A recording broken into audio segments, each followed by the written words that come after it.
What is gradient descent? It's the name of my YouTube channel. Thanks for watching, and I'll see you guys in the next video. Okay, there might be a bit more to it than that. In fact, there's a lot more to it. A simple definition is that gradient descent is how machine learning models learn from mistakes and improve their predictions. But if I could phrase it another way using just 3 words, I would say that it is a big deal. Gradient descent is one of the most important algorithms in all of machine learning, because without it, machine learning models wouldn't know how to improve their predictions or learn from data. The things you rely on every day wouldn't exist without it, such as ChatGPT, Spotify, Netflix recommendations, and modern AI tools like image generation and voice assistants. So to give you the more formal definition, gradient descent is a mathematical optimization algorithm that helps a machine learning model learn by iteratively adjusting its parameters to make its predictions more accurate. But first, where did gradient descent come from? To learn the origins of this beautiful algorithm, we can date back to 19th century France, where the climate in mathematics was limited to just ink, paper, and pure willpower. In 1847, there was a brilliant but intensely disciplined mathematician named Augustin Louis Cauchy, or Cauchy, or Cauchy. Anyways, I have trouble saying his name, so I'll just refer to him as Real Smart Dude. At the time, Real Smart Dude was working a frustrating mathematical landscape. Scientists and astronomers were collecting more data than ever, trying to predict things like planetary motion and orbit. But their calculations often missed the mark. They needed better ways to reduce error and get more accurate answers. At the same time, calculus did exist, but it was messy and inconsistent, which added a layer of complexity to their problems. Real Smart Dude was a guy who was obsessed with precision and wanted to turn his messy, trial-and-error world that he lived in into something systematic and reliable. So he focused on a very practical struggle. How do you keep improving an answer when you know it's wrong, but don't know the exact right one yet? Without computers, solving complex equations directly was often impossible. His idea was to stop trying to jump straight to the solution. Instead, he proposed something simpler. Look at your current guess, figure out which direction reduces the error the most, take a small step, and repeat. It was born out of necessity. Limited tools, messy math, and real-world problems that demanded better answers. That slow, step-by-step thinking became the foundation of what we now call gradient descent. Let's come back to modern times. How does gradient descent work exactly? Well, in the context of machine learning, think of it like this. You have a machine learning model that's trained on data, and it makes a guess. It checks how wrong its guess was, and then it slightly adjusts itself to do better next time. And then it does the same thing again, and again, and again. Over and over, it keeps making tiny improvements instead of trying to magically get the perfect answer in one shot. A helpful way to think about gradient descent is this. Imagine you're blindfolded on a hill and your goal is to reach the lowest point. You can't see the landscape, but you can feel which direction slopes downward. So you take a small step downhill. Then you check again. Then take another step. Then, step by step, you eventually reach the bottom. That downhill direction is the gradient, and the stepping process is the descent. The model isn't magically smart. It's just repeatedly asking, which way makes my error smaller, and moving that way over and over again. Before a machine learning model can improve itself, it first needs a way to measure how badly it messed up on its guess. For example, let's say we're predicting house prices. If the model predicts a house price is worth $500,000, but the real price is $600,000, then it's off by $100,000. That difference is called the error.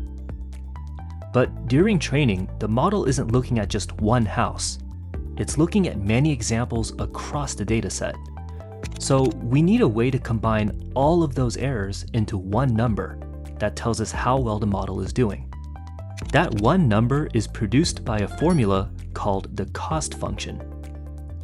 Now, quick note, because this part can get a little confusing. People often use the term loss function and cost function interchangeably, but there's a small distinction. That distinction is that a loss function usually measures how wrong a model is for one single prediction. So think of it like this.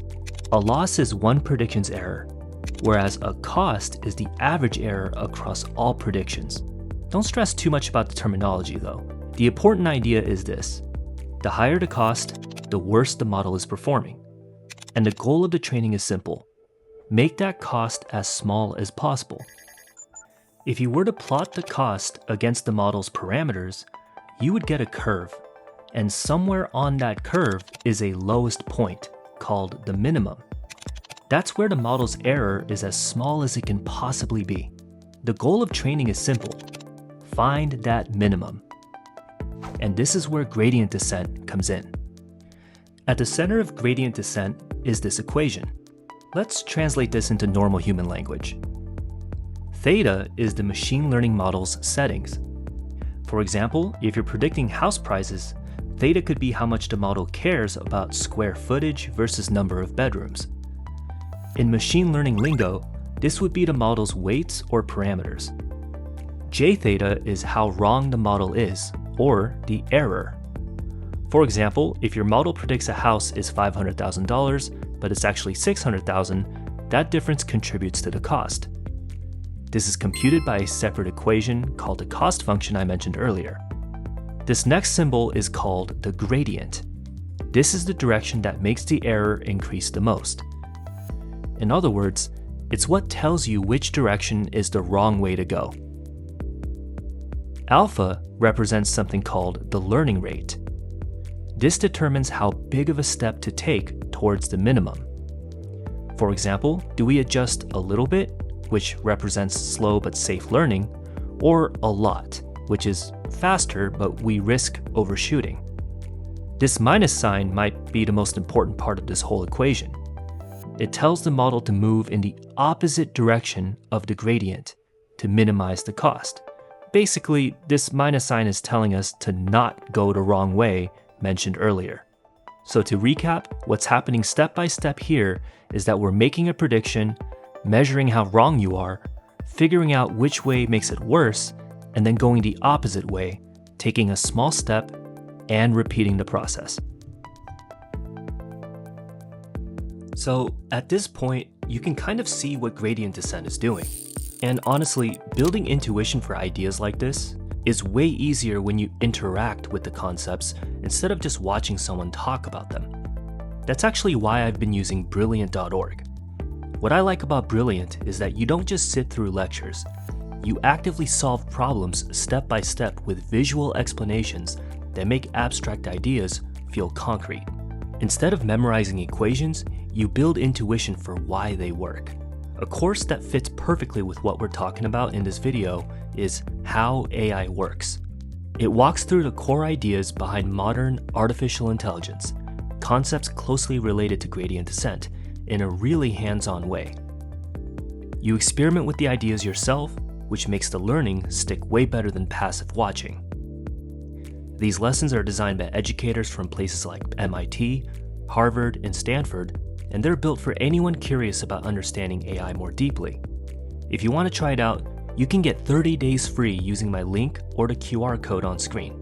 And you'll also get 20% off the Brilliant Premium subscription, which gives you unlimited access to all of their interactive courses.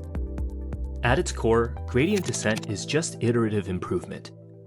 Every machine learning model, no matter how complex, ultimately learns through the simple idea, which is to measure error, follow the math, and improve step by step.